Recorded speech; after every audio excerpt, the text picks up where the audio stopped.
Hello everybody, I'm Jake and this is Georgia, and we're back to give you another recap of what's been going on with the Catholic Voice. Alright, so the first thing on the agenda this week is the students down at Lumen Christi College in Canberra. The Year 7 students have taken a wonderful initiative to give some kids in PNG a nice little gift. It's very enlightening, so you should go and check it out. A couple of parishioners from Canberra have been recently highlighted in an article on the Catholic Voice. It tells the story of their experience being on the Ruby Princess and then coming back to Canberra afterwards. If you want to go read it, the parishioners offer some good words of encouragement and it's worth a read. He had a difficult time during COVID, but it just shows that we can get through anything. We have another story submitted this week by Dennis Connor, another historical account of a priest named Father Thomas Moore who served as a parish priest for 19 years in some communities south of Canberra. If you're ready to brush up on your historical knowledge of our archdiocese, you better head on the Catholic Voice and check it out. As we would know, last week was the Marian procession in our archdiocese. We had to do it online this year, and normally it's done as a pilgrimage out to Geelong. The rosaries were led by many of the ethnic and multicultural communities in our archdiocese, for example, the Spanish Catholic community, the Korean Catholic community, and many more.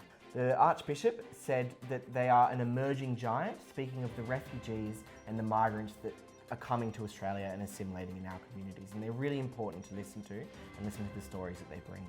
So the Archbishop has also continued his parish visits for the 7th week in a row now. He's been to many parishes throughout our archdiocese, so you better head over to the Catholic Voice and check out the interviews and have a look at our parishioners having some great engagement with the Archbishop. Yeah, we've got lots of those stories up, so they're really worth the read. This week was Children's Week around Australia and was also the 2nd anniversary of the National Apology to Survivors of Institutional Child Sexual Abuse. An article on The Voice goes into some of the things that our archdiocese has been doing this week, and it's just really important to note that all of the things that our archdiocese is constantly doing to keep all of the children in our communities safe, in our pastoral and in our educational care.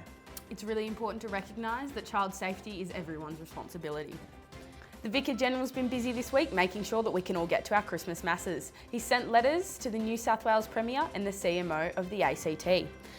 He's asking that we can have more than 200 and 300 people at outdoor masses to make sure everybody can get the sacraments during this really special time. Head over to the Catholic Voice and see what's going on there.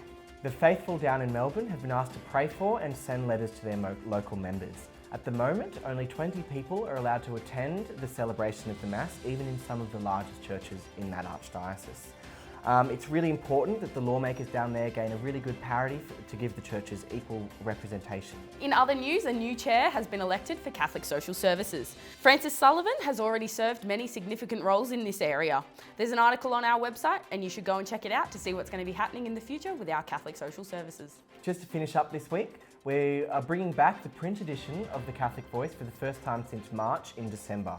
It'll include a wrap-up of many of the major events of 2020 and will be available at all parishes.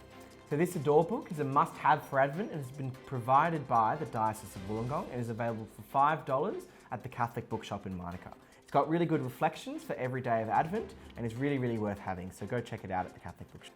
All right, I think that's everything and we'll see you guys next week. Great, thanks for I don't even know why I did that.